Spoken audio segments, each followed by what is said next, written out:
¿Qué tal? ¿Cómo están? Vamos a comenzar esta clase destinada al texto de Eric Saddam, La silicolonización del mundo, la irresistible expansión del liberalismo digital.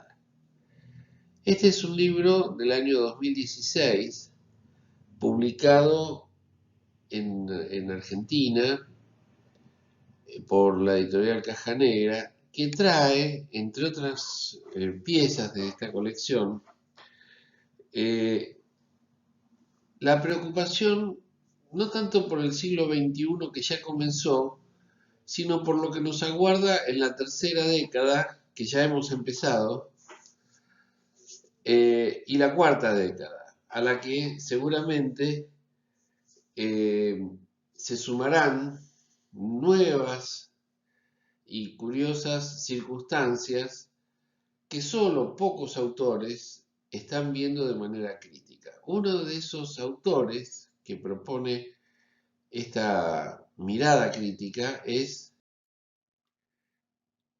Eric Saddam. Comienza el texto remontándose a una película de comienzos de la segunda década del siglo XXI. Esta Margin Call del director Shandor, donde trabaja, bueno, entre otros, Kevin Spacey. Es una especie de revisión crítica de lo que fue el colapso económico de 2008. Colapso económico que en lugar de revertir el proceso neoliberal de concentración financiera de grandes capitales transnacionales, lo que hizo fue fortalecer a ciertos bancos y perjudicar a cientos de miles de ahorristas y fundamentalmente de tomadores de préstamos hipotecarios con los que intentaban, en cierta manera, comprar una casa. Digo en cierta manera porque después no pudieron seguir adelante con esos créditos. Bueno, la crisis del 2008 fue una crisis global que trajo, entre otras consecuencias, el colapso de las economías emergentes.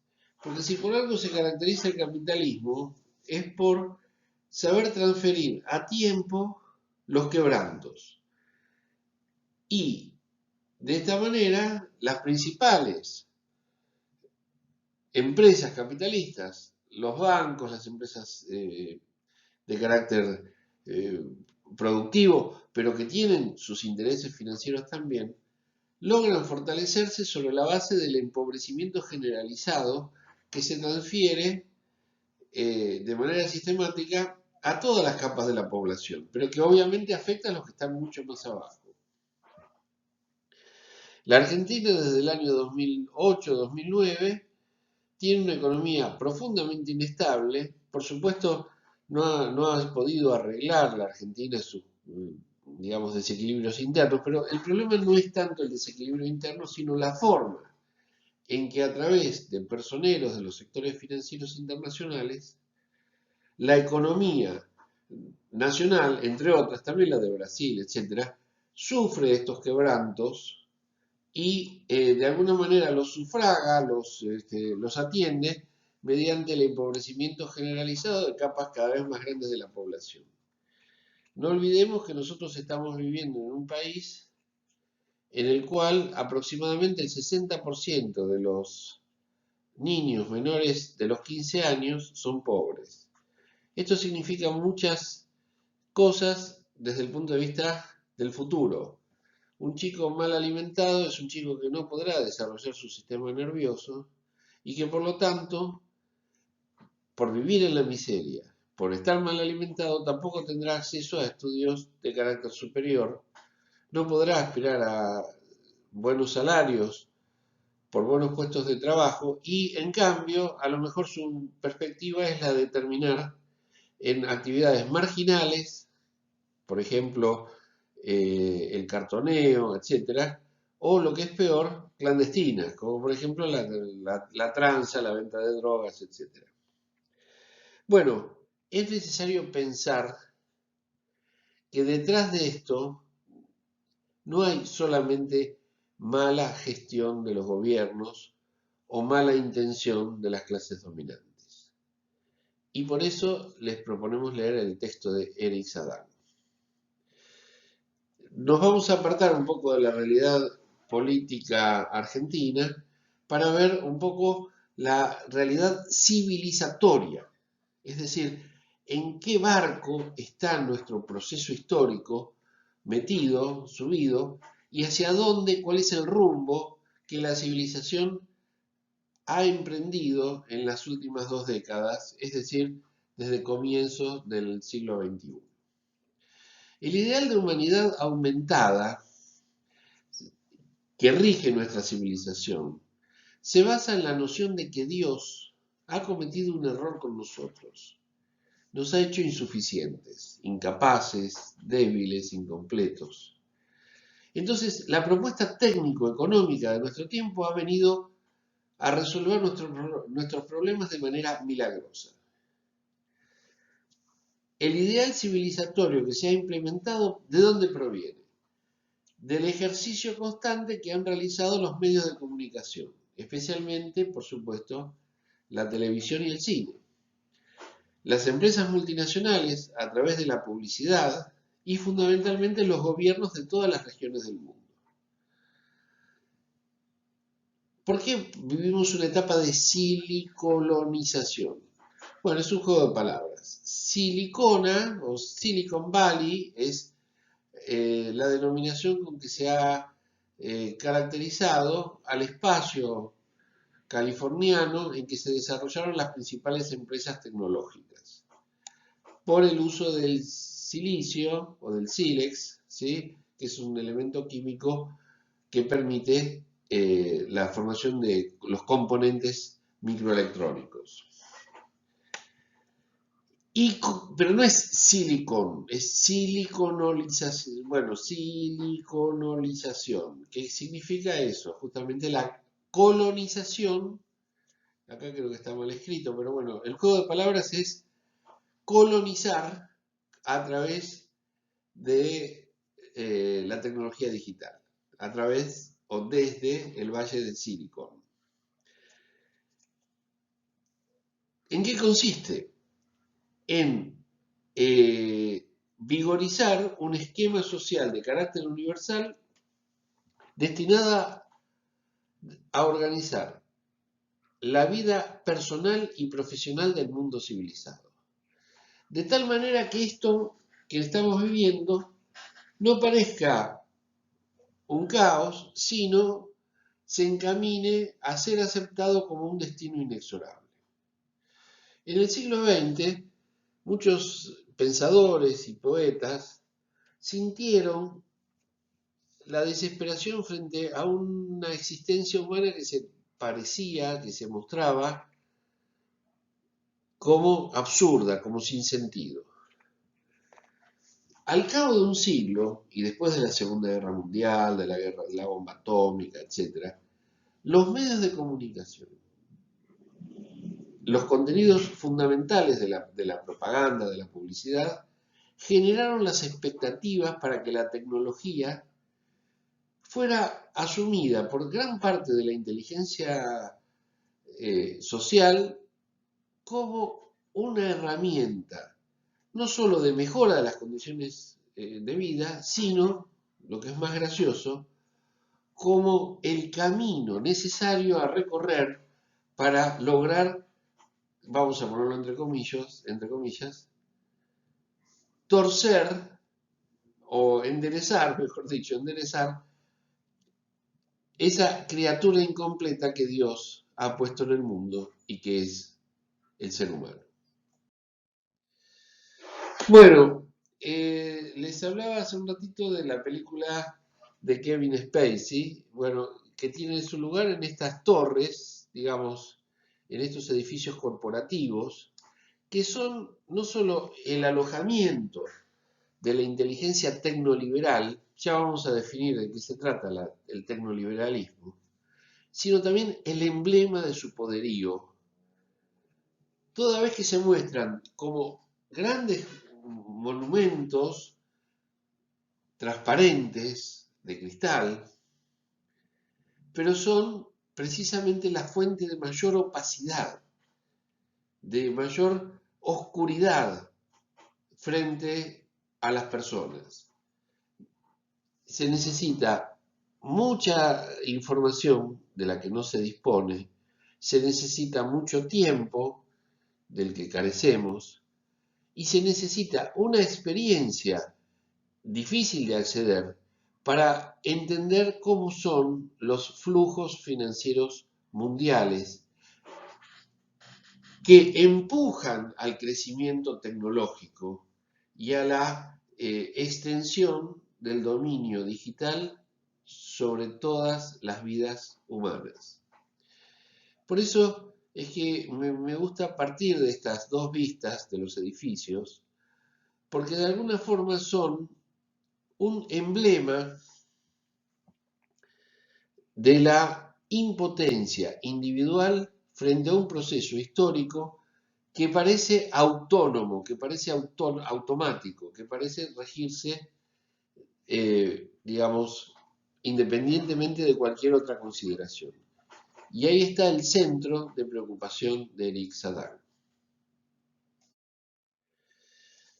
Bueno, vivimos en una época de terrorismo y de catástrofes. Las catástrofes, bueno, estamos en este momento, en un momento de catástrofe. Ustedes piensen que la Argentina se está acercando a los 100.000 muertos solo por este tipo de enfermedades, que es, bueno, la COVID. Hay otras enfermedades que siguieron su curso, con lo cual aumentó fuertemente en todo el mundo el número de muertes en personas inicialmente sanas, ¿sí? Bueno, al mismo tiempo, lo que ha habido es el intento de perfeccionar los servicios de inteligencia a través de la tecnología, de tal manera que no se trata de vigilar solo a personas o individuos o grupos sospechosos, sino establecer un sistema de vigilancia permanente e indiscriminada que se aplica globalmente. Para no ir más lejos que Tandil, ¿cuántas cámaras hay instaladas en los últimos 5 o 6 años en Tandil? Y estamos hablando de una ciudad que no se caracteriza precisamente por tener altos índices de criminalidad. ¿Cuál es el paso siguiente del uso de la vigilancia? No va a ser la represión o la prevención del delito. Probablemente sea el control rígido, riguroso, sobre la disidencia. Porque más tarde o más temprano, este esquema va a tener fuerzas juveniles, emergentes, disonantes, que no quieren someterse a lo que se les ofrece. Y hay una razón muy poderosa para no aceptar lo que se ofrece. Una de ellas es el creciente desequilibrio ambiental, pero también la falta de expectativas, la falta de trabajo, el empobrecimiento general de la población, etcétera, etcétera. Vivimos en una época de terrorismo y catástrofes. Los ejemplos que da Saddam son ejemplos digamos, del mundo desarrollado. Pero justamente esos ejemplos se ven potenciados en los países subdesarrollados. Porque parece ser una ley del capitalismo internacional transferir los quebrantos y los costos a las naciones o a las sociedades más débiles. Es por otra parte lo que ha venido haciendo Occidente desde hace más o menos 5 siglos. Por eso el concepto de colonización no es un concepto caprichoso o metafórico, es precisamente un concepto ajustado a la dinámica que estamos viendo especialmente en la relación internacional de potencias frente a naciones y sociedades emergentes. ¿Conocen a Edward Snowden? Traten de leer sobre él. Es un autor, hoy creo que está en Rusia, no se sabe exactamente dónde está, que en 2003 provocó la mayor filtración de inteligencia de la historia. Él era un eh, ingeniero de sistemas que supo, en un momento dado de su vida, darse cuenta de que estaba trabajando justamente para el control exhaustivo de no solo de las personas, sino también de los países.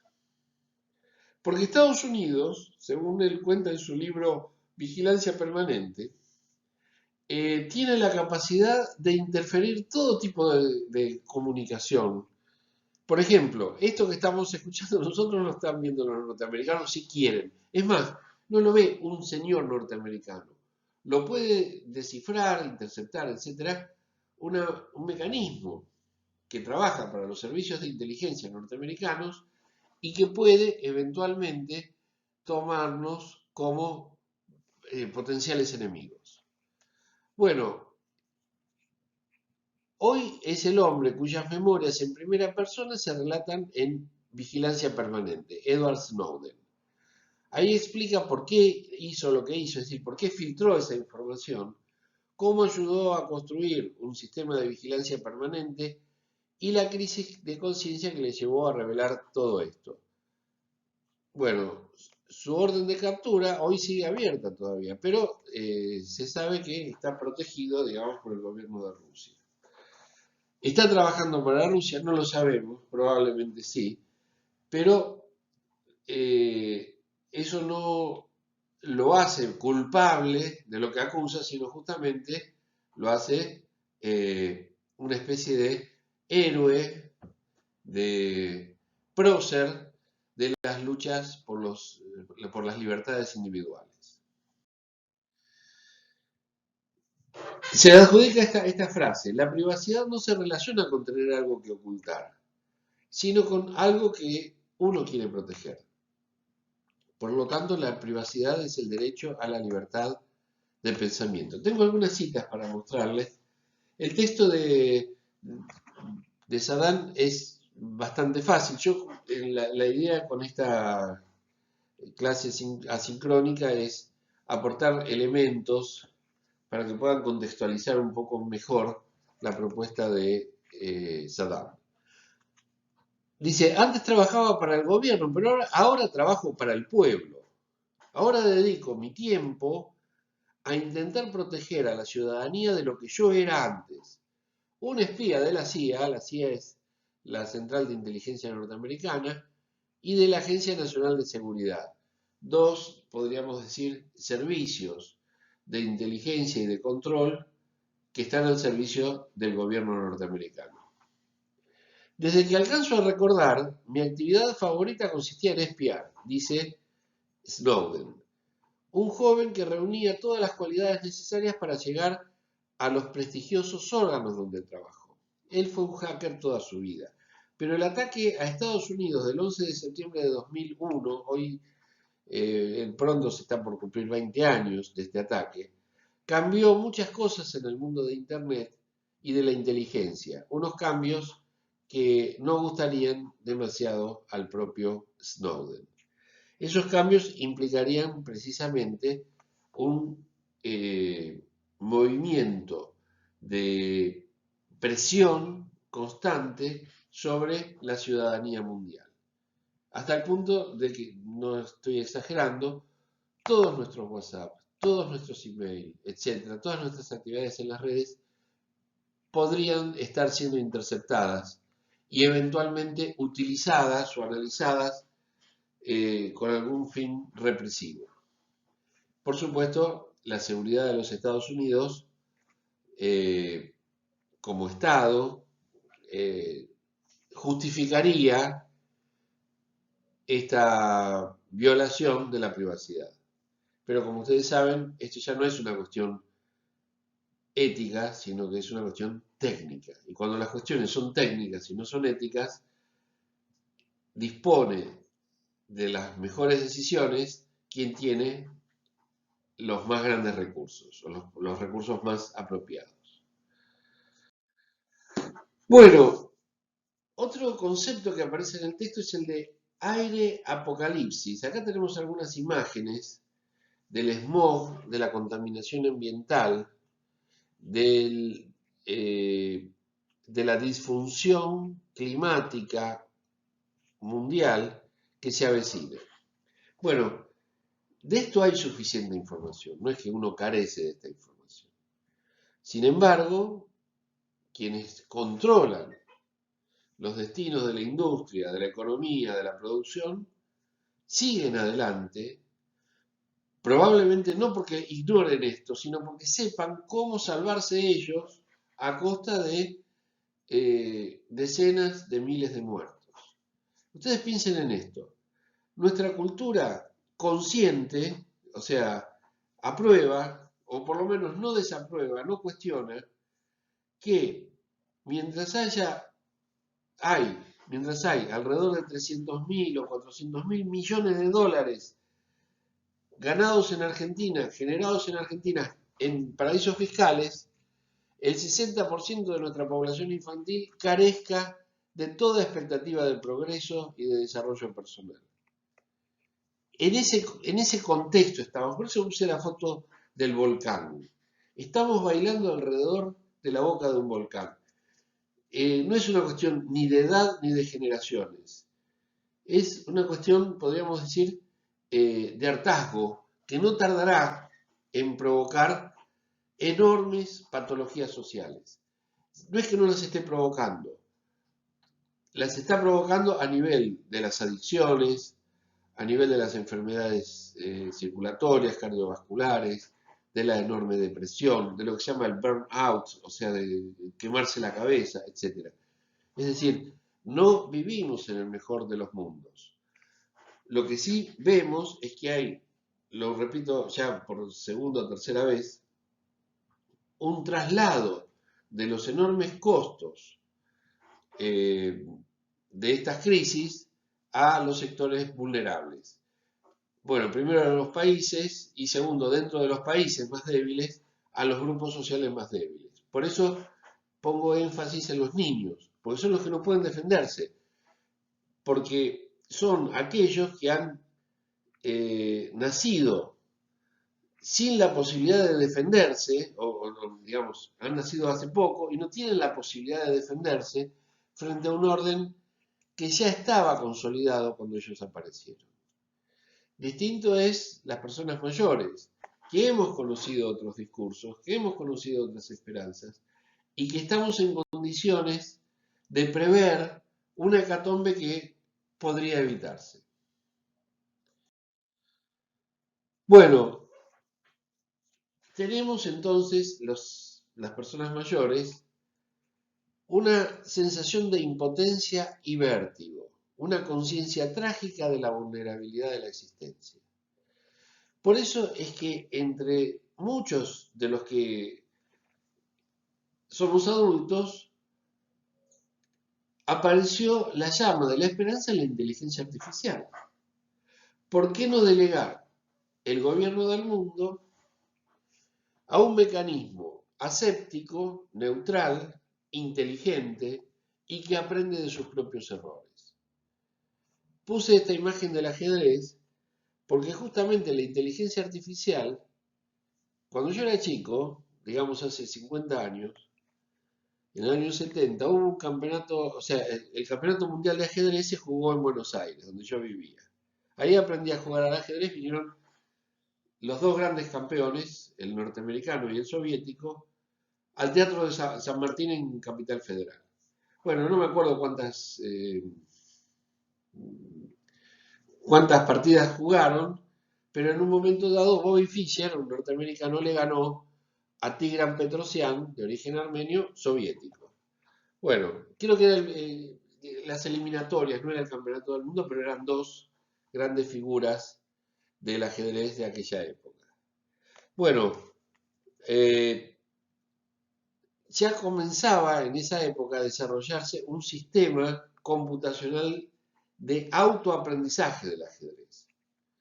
Se instruía a la máquina, digamos al dispositivo, con jugadas o partidas completas de los grandes campeones. El último gran campeón, que fue Kasparov, perdió, después de haber jugado 5 o 6 partidas en las que ganó, el sistema computacional se fue perfeccionando y empezó a ganarle a Kasparov. Hoy prácticamente no hay ningún campeón individual que pueda ganar al ajedrez a una computadora, lo que demuestra la solvencia del algoritmo. Ahora, la vida no es jugar al ajedrez. Quienes hemos jugado al ajedrez lo sabemos muy bien.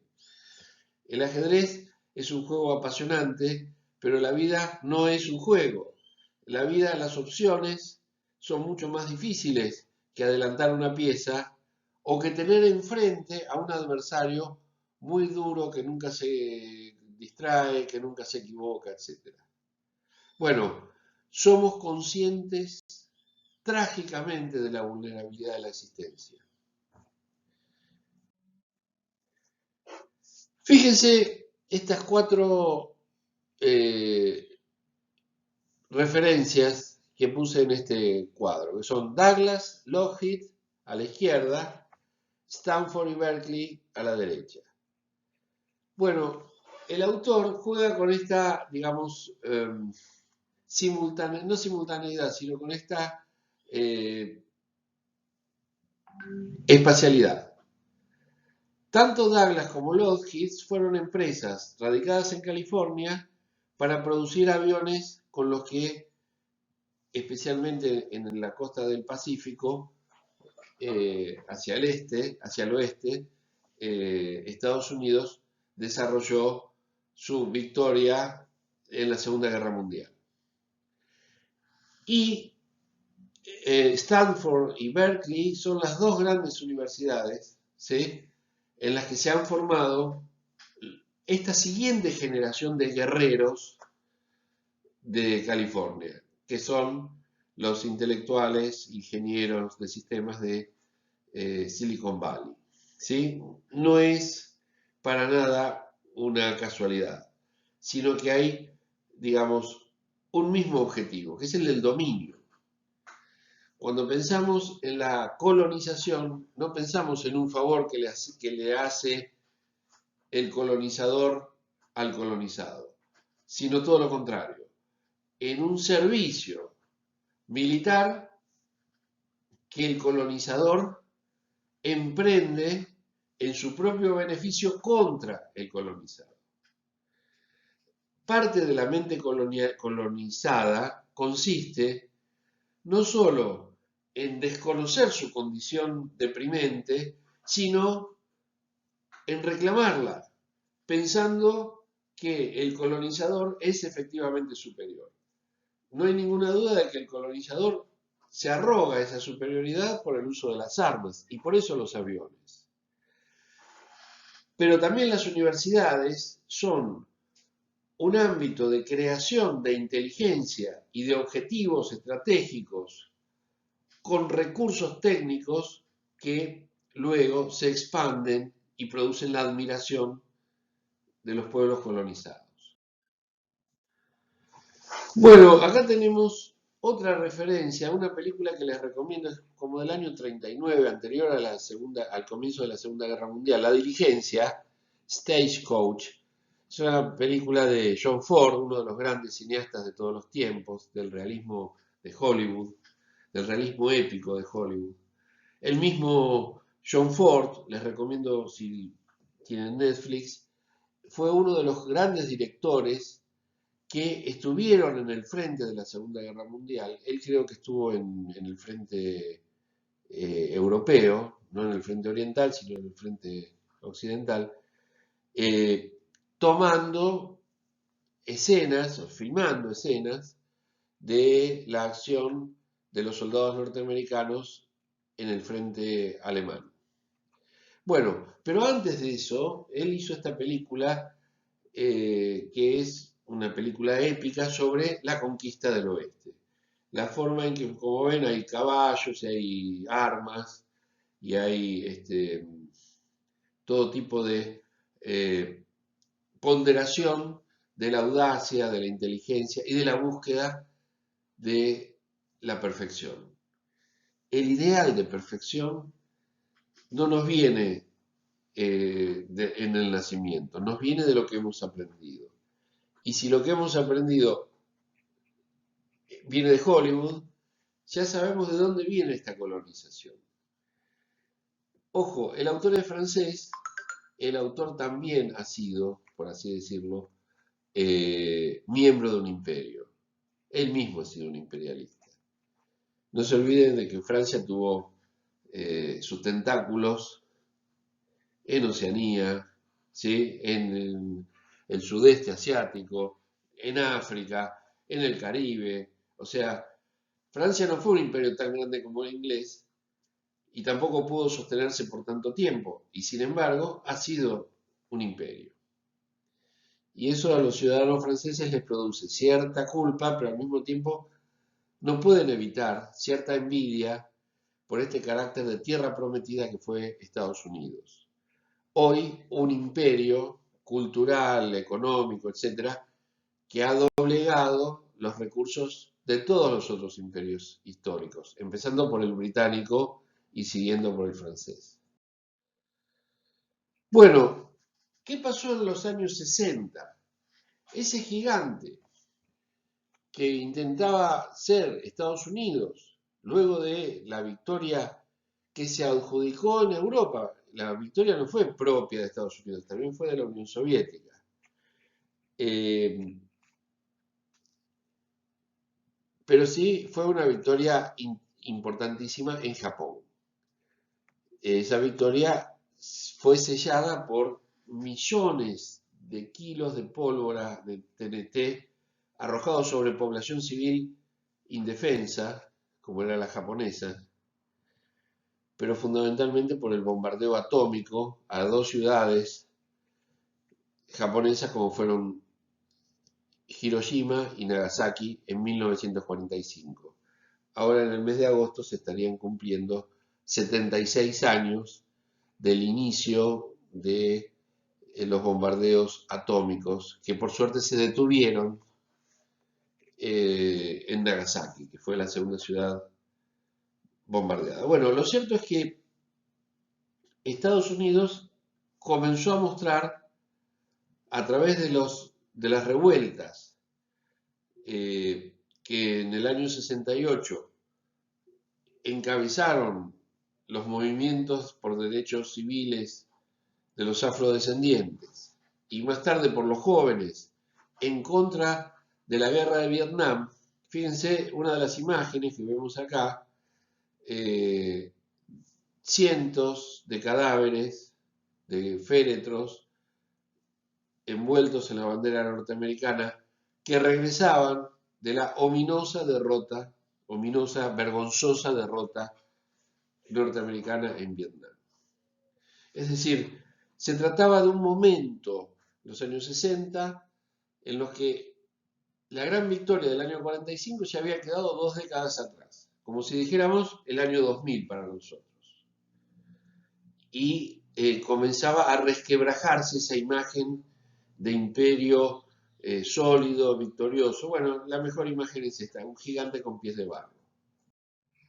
Y acá tenemos el leitmotiv de 3 presidentes norteamericanos que tuvieron incidencia en los últimos 50 años en Estados Unidos. A la derecha, Richard Nixon, quien fue reelegido en el año 72, pero tuvo que renunciar por el caso Watergate, un caso de espionaje interno. Acá tuvimos un presidente que espiaba y sin embargo, bueno, esa es la diferencia entre Estados Unidos y un país dependiente, ¿no es cierto? En el país dependiente es más fácil vulnerar la justicia y someter al sistema judicial. El presidente que está en el medio, Ronald Reagan, gana las elecciones en el año 81 y reelige hasta el año 89. Está a los 8 años de mandato. Y el último que no reeligió tampoco, o sea, los otros dos sí reeligieron, pero este no pudo reelegir, lo conocen ustedes, pierde las elecciones en noviembre del año pasado, del año 20. Let's make great America again. Hagamos grande América de nuevo. ¿Por qué Reagan sostenía esto, porque con la guerra de Vietnam, que Estados Unidos nunca reconoció como una derrota, pero que lo eh, fue necesario recuperar el espíritu guerrero, vencedor, imperialista de los Estados Unidos. Y Reagan, en buena medida, lo recuperó.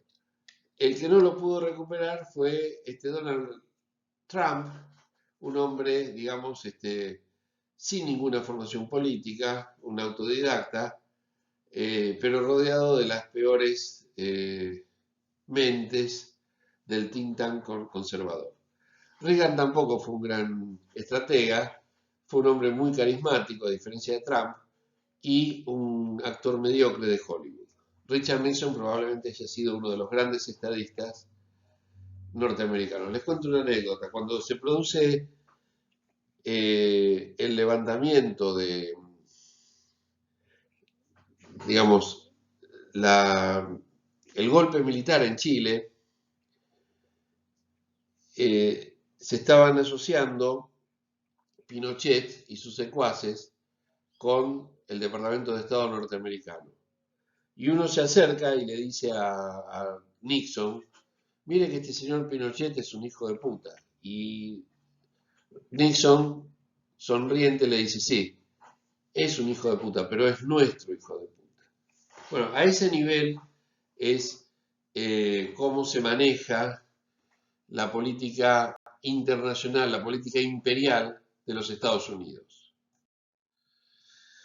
Bueno, acá hay millones de fotos de los grandes edificios construidos en una zona semi-rural, por supuesto urbanizada con criterios muy avanzados, en el norte de California, en lo que se llama el Silicon Valley, o sea, el Valle del Silicio. Bueno, hay una novela que yo les recomiendo de Jack Kerouac, que se llama In the Road. Creo que fue sido traducido como en la carretera o en el camino. Justamente traza este movimiento de las grandes ciudades del este en el que los jóvenes hacia el oeste, especialmente hacia California, fueron desplazándose después de la guerra de Corea. La guerra de Corea terminó alrededor de 1952. Dice Jack Kerouac, un gran novelista, la única gente que me interesa es la que está loca. ¿Qué tal? La gente que está loca por vivir, loca por hablar, loca por salvarse, con ganas de todo al mismo tiempo. La gente que nunca bosteza ni habla de lugares comunes, sino que arde, arde, arde, como fabulosos cohetes amarillos explotando igual que arañas entre las estrellas. Y entonces se ve estallar una luz azul y todo el mundo suelta un ¡ah! Bueno, ese entusiasmo con el que comienza el flower power, el poder de las flores. Basta de fusiles y basta de guerra y basta de capitalismo. Vivamos el amor, vivamos la comunidad, vivamos la vida en un ambiente natural y sin restricciones, sin la opresión ni de la religión, ni de los dogmas, etc. Y ahí aparecen también mencionados, bueno, no está mencionado el que se llamó el demonio de la guitarra, Jimi Hendrix, un zurdo, ahí está, que toca la guitarra eh, acompañando a Janis Joplin, otra deliciosa personalidad de los años 60 en Estados Unidos, fallecida muy tempranamente, lo mismo que Jimi Hendrix, probablemente de una sobredosis, etc., a los 27 años. Es decir, íconos de la juventud, íconos de la rebeldía, íconos que de alguna forma muestran la ambigüedad del imperio norteamericano por dentro, no en sus aspectos políticos, militares, sino también en sus aspectos culturales. A estas dos fuertes referencias debe la juventud posterior de todo el mundo la adscripción al rock, a la música y fundamentalmente al pacifismo. Bueno, California como que tiene 4 grandes momentos. El de la llegada por la fiebre del oro, el de la conquista del Océano Pacífico, la otra costa del país. Argentina no tiene una costa hacia el Pacífico y está desintegrada por la existencia de otro país. Pero hay como una impronta en los Estados Unidos de prestar atención a la renovación que viene de California. Sobre esa base se erige, se propone el movimiento de las empresas de alta tecnología que están todas radicadas en el Silicon Valley. Por ejemplo, bueno, Facebook y Google y todas estas, ¿no es cierto? ¿Qué es el espíritu del liberalismo digital? Bueno, vemos abajo el águila, que es el emblema del Silicon Valley, ¿sí? Y ustedes saben, los franceses tienen como animal emblemático el gallo, ¿sí? Le coq, así se dice en francés, le coq, frente al águila, así se dice en inglés. Bueno, hay como una especie de reconocimiento de la inferioridad. El gallo, aunque sea un animal, digamos, de riña, de pelea, no tiene nada que hacer al lado de un águila. El gallo no vuela, el gallo es un animal defensivo, el águila es un animal agresivo. Este es el ethos de la silicolonización. ¿Ethos qué significa? Significa, podríamos decir, las bases fundamentales de todas las creencias y de todos los valores. Eso es el ethos, lo que sería una ética, ¿sí? La ética sería el discurso acerca de las creencias y valores fundamentales, ¿sí? Los argentinos no tenemos un ethos definido, pero hay elementos que hablan de nuestra identidad y de nuestras predilecciones. No se trata de elementos de alto vuelo, en ningún país tampoco, ¿no es cierto? Más allá de declaraciones de principios como la libertad, el progreso, la prosperidad, etc. En Argentina tenemos como elementos identitarios, no sé, el dulce de leche, el tango, Maradona, etc. ¿Sí? Bueno, los norteamericanos tienen una industria cultural al servicio de ese ethos. Y ahí aparece, bueno, John Ford, John Wayne. John Wayne era un actor fetiche para John Ford, ¿no es cierto? Es decir, la generación de una épica cinematográfica, épica dije, no épica, de una épica cinematográfica que sustentaba al ethos, ¿sí? A la valentía, bueno, a la honorabilidad, a la lealtad, a la fidelidad, etc. Bueno, el ethos de la siliconización es esta sigla, vamos a decirla en español, TINA, pero en inglés significa no hay alternativa. There is not alternative. ¿Qué significa esto? Bueno, bancatela, no hay otro camino. Y que trae como consecuencia la correcta aspiración de quienes pretenden ser sometidos.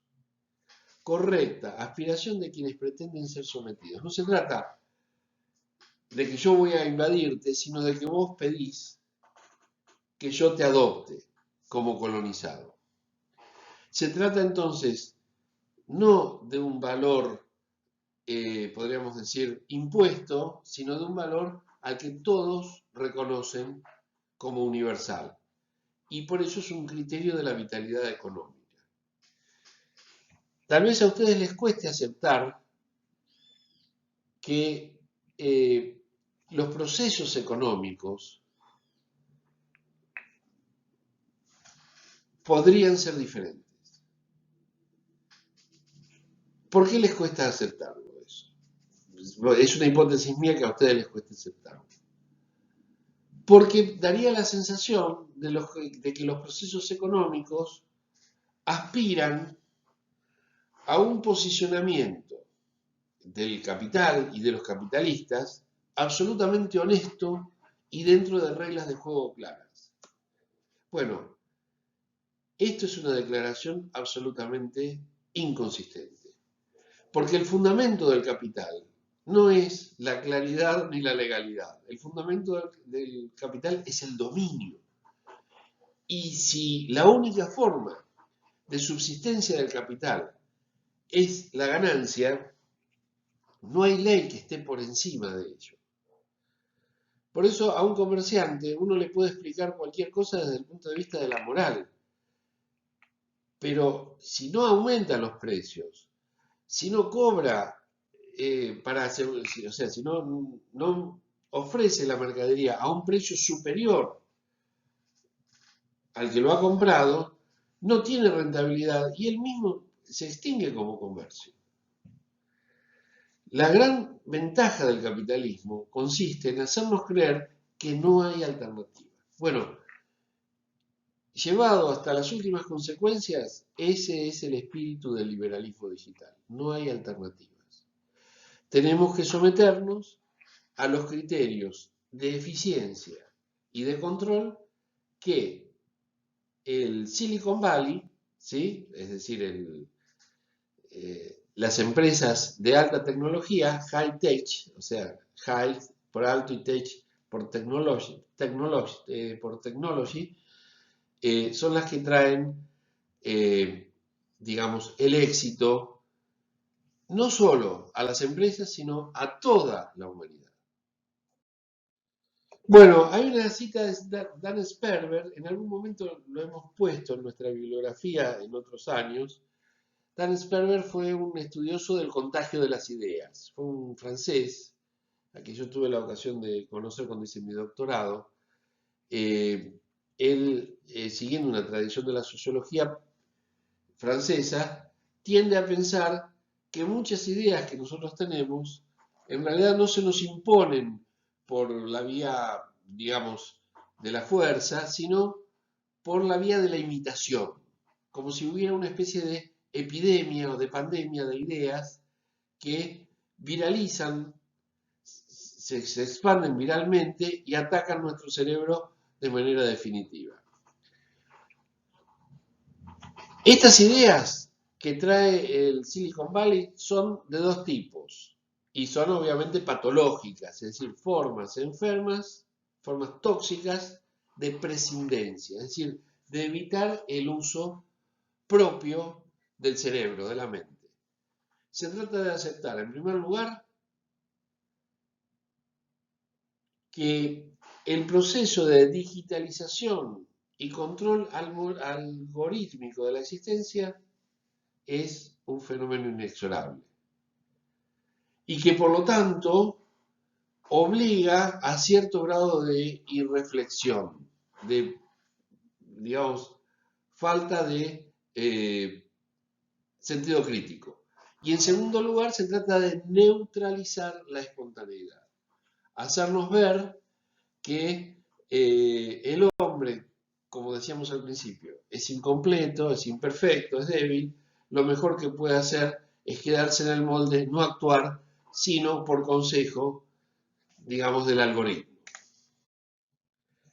Vivimos entonces en la era de la medición, en la era en que los robots, yo puse esta imagen porque me pareció emblemática, pero no se trata de un robot con forma humana. La forma humana es como los que le damos, digamos, a la energía universal, a los dioses, un aspecto humano. En realidad, la inteligencia es una serie de funciones que no se dejan representar necesariamente por lo antropomórfico, lo que tiene forma humana. Y en la era de la medición, bueno, hay una visión del mundo que reconoce la debilidad humana y afirma la fuerza salvadora de la inteligencia artificial. Con esto, ya estamos despidiéndonos, estamos viviendo un proceso de descivilización. Es decir, el mundo está cambiando de rumbo civilizatorio.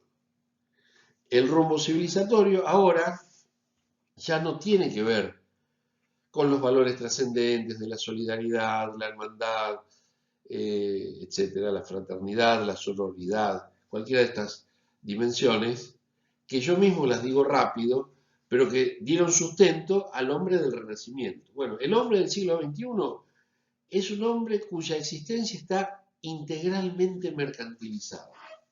Le cuesta pensar más allá del cálculo de costo-beneficio. Sí, todo finalmente termina siendo motivo de decisión según este criterio.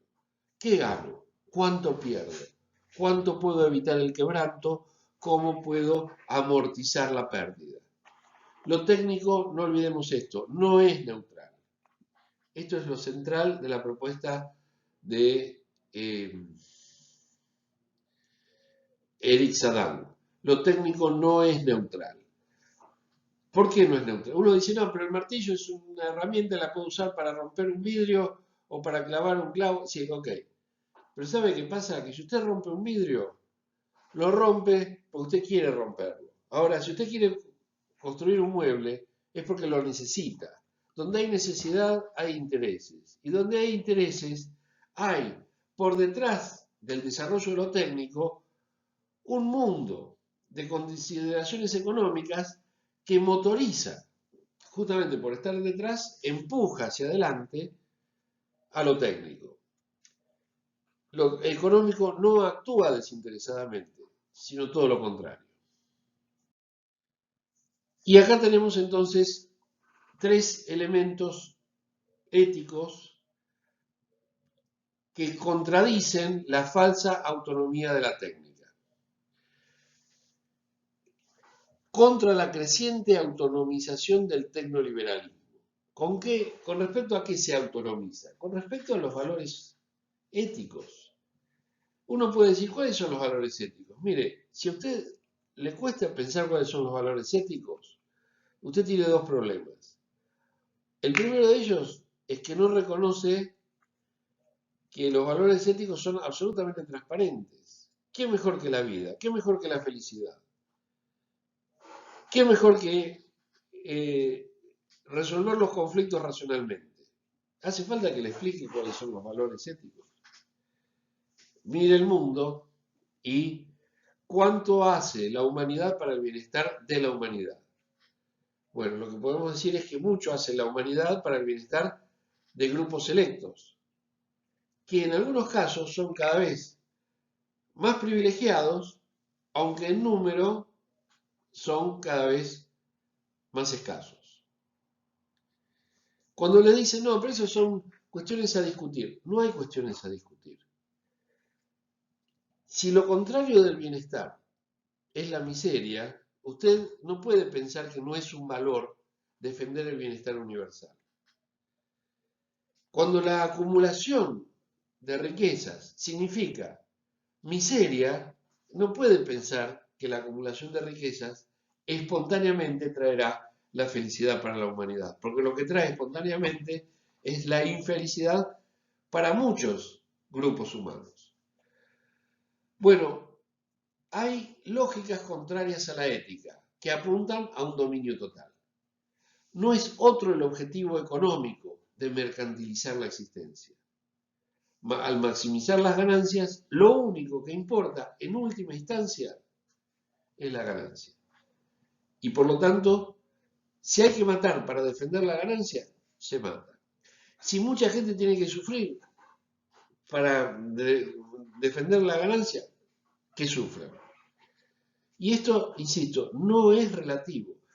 Por creer que es relativo, por pensar que es lo mismo una ecuación que un juicio de valor, es que la humanidad se ha encaminado hacia un punto en el cual, en la Segunda Guerra Mundial, murieron en 6 años, 6, ¿sí? Así, 6 años.